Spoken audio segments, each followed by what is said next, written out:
Welcome to the Celebs.com studio at Sundance.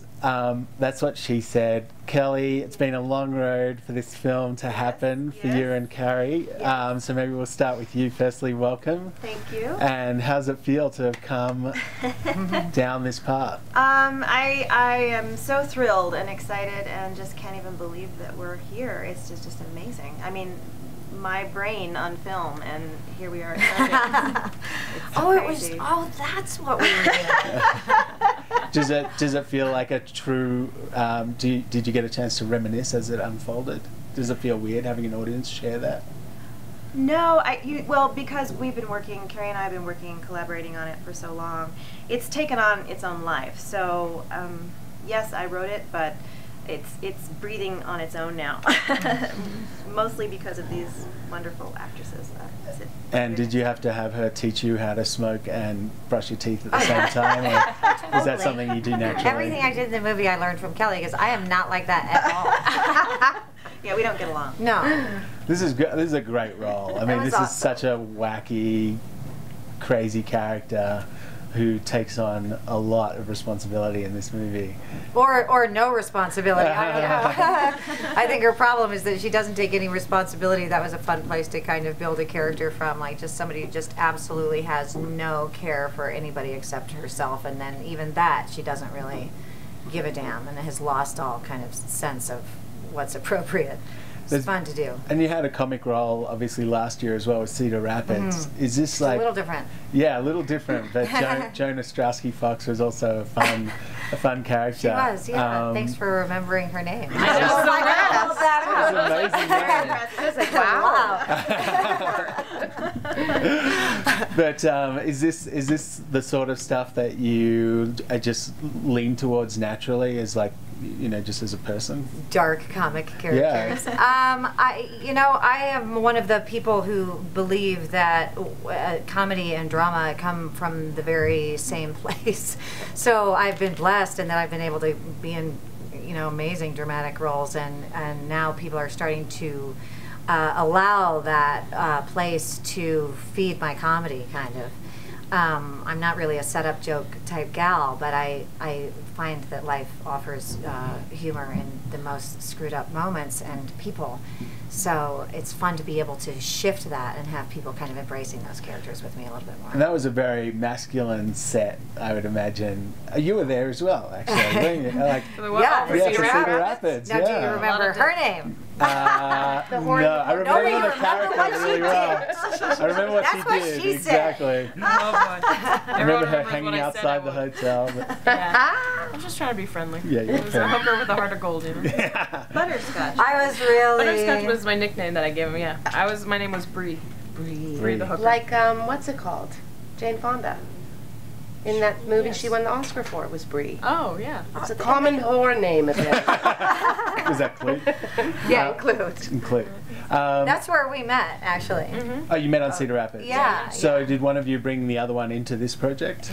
You brought, She brought her in. Which is the greatest I thing. got a really fun voicemail. That's the most responsibility I took, and then I just fell off the mountain after that. That's great. So to be able to involve someone that you obviously struck up, had you met before Cedar Rapids? No. No, but we didn't even have that many. We only had one scene together on Cedar and Rapids. I didn't even talk to you. But I got to watch her because we were all in a hotel, but then we couldn't escape from. So I got to watch a lot of what she was doing, and we had that scene at the end. That was just crazy. I just think she's awesome, and I think this part that she plays, and that's what she said, is a really, really, really super complicated part for a young actress to play, and I don't know, I think I probably said to you on the first day, I think there's only one person who can play this part. I think you did say that. And if she doesn't do it, then I'm out.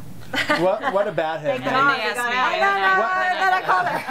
So you saw her on Cedar Rapids and you screamed nymphomaniac. That's what you were like. I know, I think I did say, I hope it's not insulting, that I think you're perfect for this part.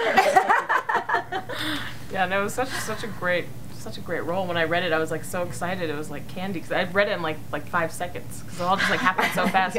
And like all of a sudden I was on the phone with Carrie, and I flew out like a week and a half later to shoot it. It was all so fast, but yeah, it just all made sense. Yeah, you've been doing some cool indie stuff. Yeah.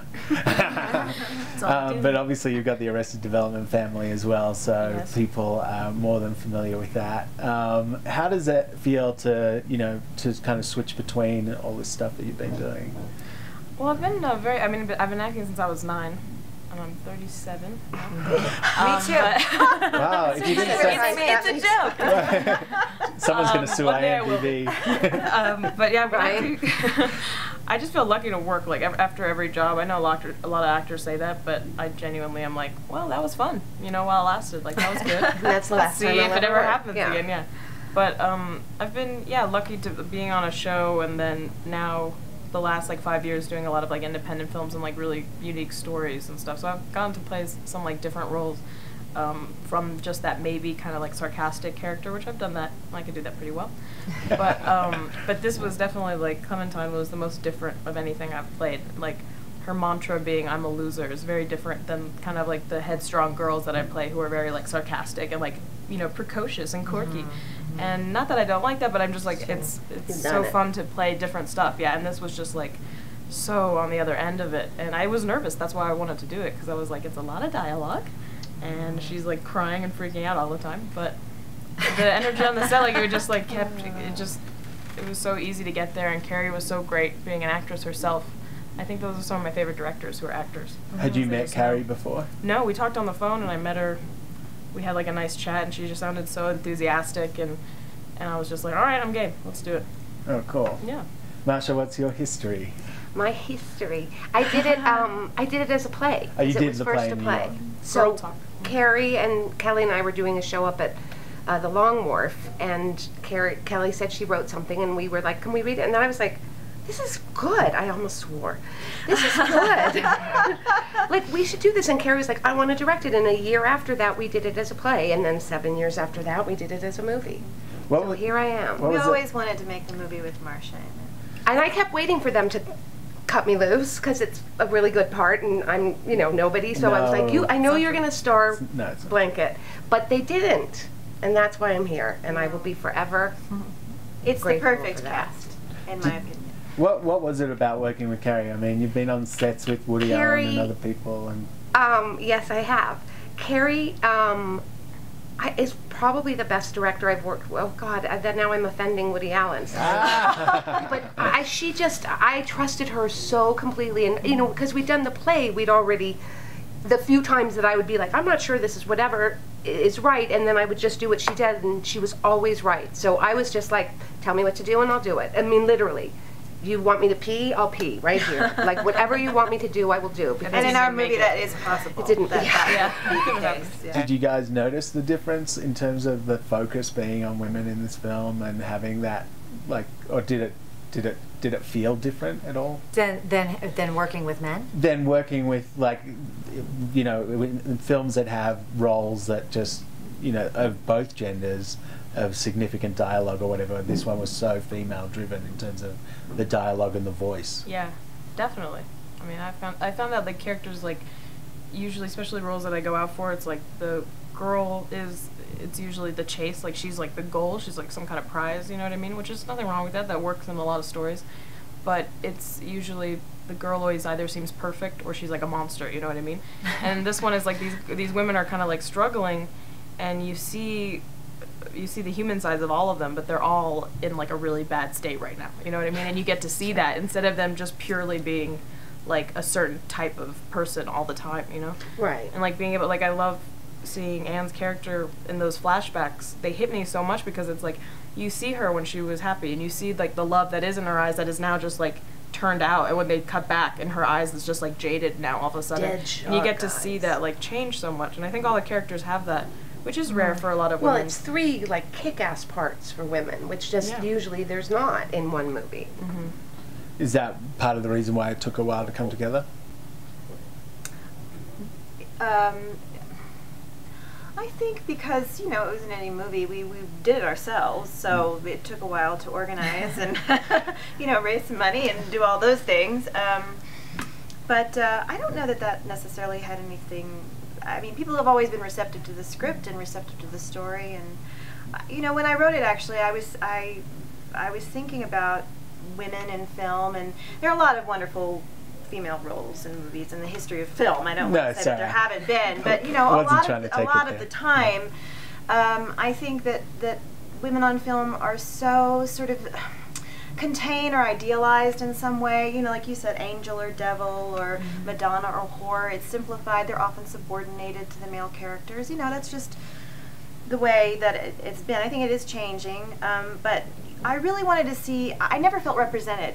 I mean, I didn't often feel represented in movies. You know, I find women to be much more funny, much more messy, much more raunchy, much more flawed than a lot of the women that I see. Now, I realize that film, in a way, offers ideals for all kinds of people, but I'm really proud and happy that I was able to, I guess, create women that to me seem real and that they were so beautifully fleshed out by these actresses.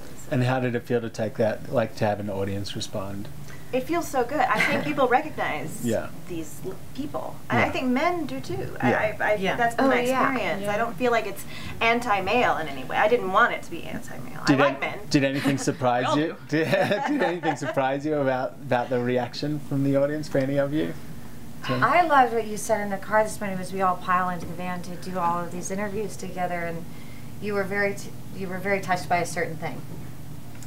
Oh, I get a kick out of last night. We had our premiere, and there was a lot of laughter, which made me very happy. And but occasionally, you would hear one woman somewhere losing it. I mean, just completely. You know that kind of laughter where you think she might pee. And I just love that. I love that.